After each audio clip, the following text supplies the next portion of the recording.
The key to wine pairing is to think like a chef. In the kitchen, salt is a flavor enhancer, and it works by masking the tastes of bitterness and acidity while accentuating sweetness. So a handful of salt can bring out the sweetness in a tomato sauce, and just a few flakes can mask the bitterness of dark chocolate. And the same is true with wine. When we eat something salty, that lingering taste of salt affects the way that we taste wine. One perfect example of this is red wine with steak. And the secret is in the seasoning. All of that salt on the steak masks the bitterness of a red wine's tannins, and at the same time makes it taste sweeter. It brings out the full-bodied, fruity, round characteristics of the wine. If you're starting with a light, salty dish like oysters or french fries, try pairing it with a white wine that has a good amount of acidity, like Sauvignon Blanc or Albarino.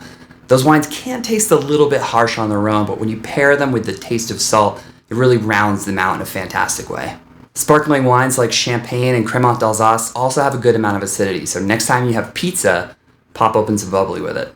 And with salty meats like brisket or burgers, try a high-acid red wine like Beaujolais or Sangiovese. If you pick a wine that doesn't have enough acidity, the taste of salt can make that wine seem a bit lifeless or flat.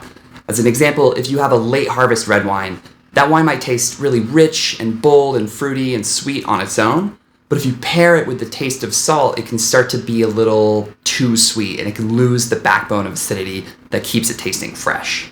For quick and easy wine pairings with salty foods, look to cool climate wine regions like Germany, northern France, Oregon. Those wines tend to have the right amount of acidity to go well with the taste of salt.